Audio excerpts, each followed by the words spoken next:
What's going on, guys? My name is Wonder Wolf, and today we're going to be doing a furry interview with Alt.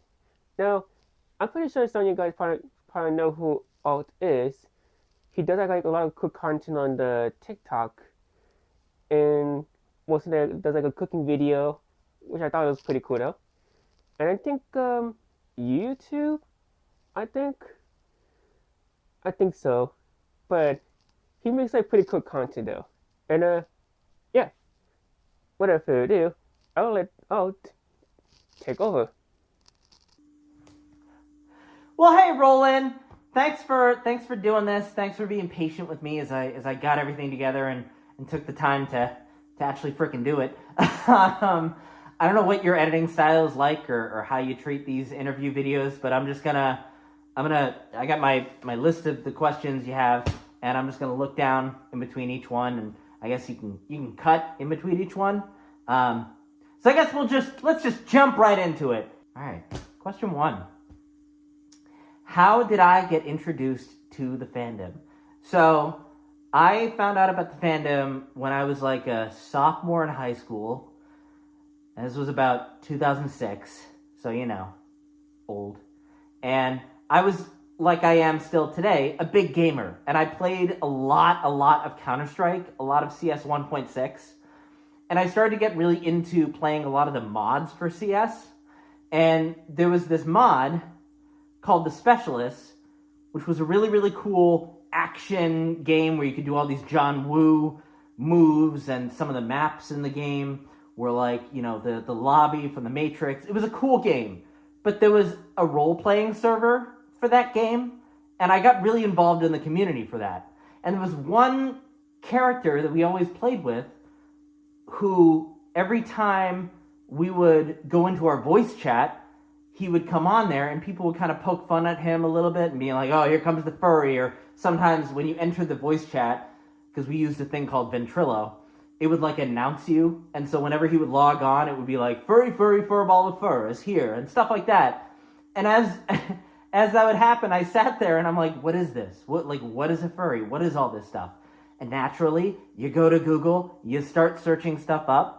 And I came across Fur Affinity. I came across, videos of people doing stuff in fursuit. And I came across this really cool thing called the Fun Day Paw Pet Show. And it still exists today. The Fun Day Paw Pet Show is over on Twitch. But I got really into that and watching that. And I was really attracted to the idea of fursuiting because I saw people perform and I was like, I love performing. And when I read more about what furry is, I was like, that's so interesting because this was something I was always interested in. I was always interested in the animation or growing up with, the anthropomorphic creatures like, Disney's Robin Hood, like the Mighty Ducks TV show and other things like that. I just never knew what the name for that interest was. And I finally did. And that opened up a whole world of things for me. So that's how I discovered the furry fandom. Who made my fursuit? So my fursuit is made by Corgi Legs. Gel at Corgi Legs is extremely talented. They're extremely responsive, nice. These fursuits are amazing, extremely durable too. I have had no problems traveling with this guy on any long trips to cons and stuff like that. Yeah, so that's who made my fursuit. Really great maker. Highly recommend. They made some other amazing fursuits, but definitely check them out. What is one of my favorite memories of my first year as a furry? Well, so, like I said, I joined when I was in high school, and I was figuring a lot of stuff out, and I was coming to terms with my sexuality, and that was something that was a struggle for me.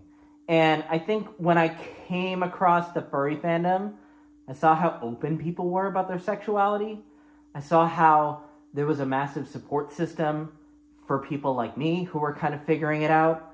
And I think that was kind of like something shocking because here I am, this teenager who's realizing he's gay, whose only exposure to gay people has been the stereotypes that you see in the mainstream media or the stereotypes that you see of people, you know, as you're interacting with them, of you know, gay stereotypes and everything like that. And I didn't want to be that. I didn't want to be a stereotype.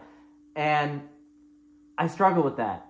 And I didn't know if there were other people out there who were also realizing they were gay, but who were more like me, who had more of my same interests. And when I started to get involved in the furry fandom and started talking to more people and playing games with people who are also furries and getting to know their struggles and their stories and their talents, I was like blown away by all the connections. And then I started commissioning people to make art, and that was pretty cool because there's so much talent. So I was that's one of my favorite memories. It's not a specific memory, but it's meeting people.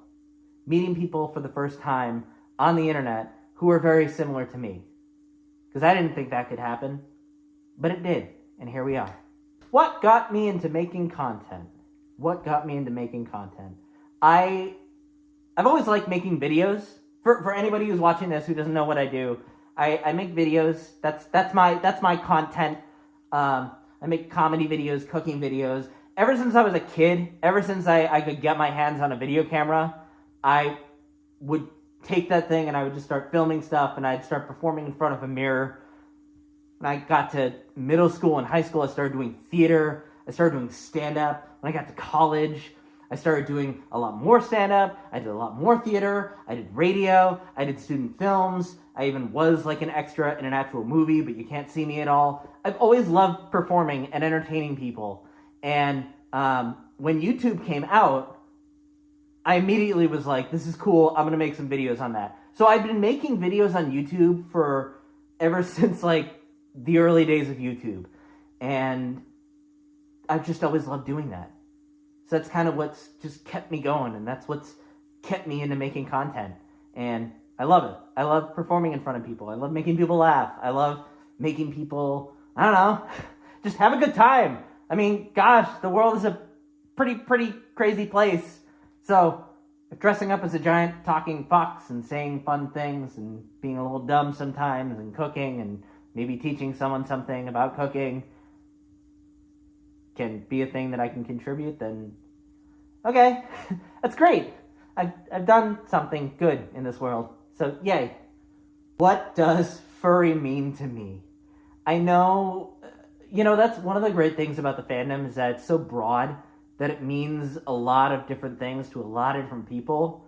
Some people can go pretty deep where it's like there is a spiritual connection. I don't think that's the case for me. I think it's, like I said, I've been making YouTube videos for years. I was kind of going through stuff as a high schooler, figuring myself out. And even, when COVID happened, when I really started to get back into the fandom around that time, I was going through some personal stuff. And my self-confidence wasn't that great. And the videos that I was making at that time, I wasn't really happy with. I wasn't really happy with what I was doing. I wasn't really happy with who I was. And being a part of this community, talking to people, seeing people create things, it kind of encourages you to create things yourself. And it got me back into falling in love with my hobbies all over again of making videos. It, ironically, by wearing this suit and by putting on a mask, it's made me feel more confident about performing and stuff like that. People in my own personal life have noticed a difference in me, that like I seem to be more like my old self. And I think that's what furry means to me, is that it is a way for me to express myself. It's a way for me to do the things that I enjoy doing. It's a way for me to entertain people.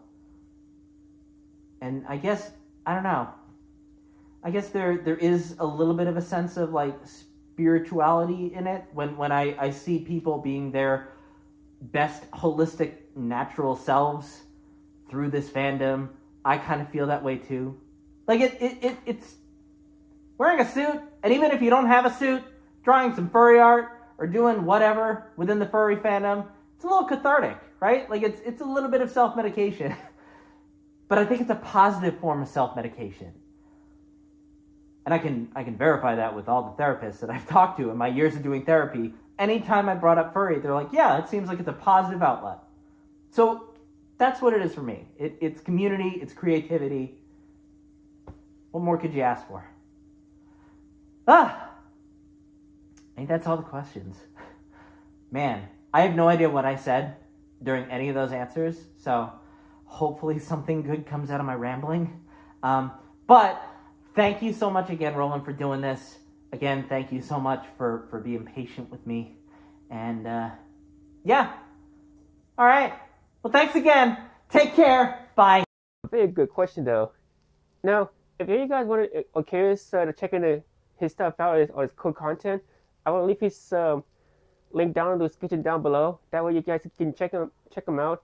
And if you guys like what his stuff or his content, give him a follow or subscribe, and show him some love though. And yeah, that's about it for today's video. I hope you enjoyed. If you did, leave a like and comment ideas for the next video, and subscribe to join my furry journey.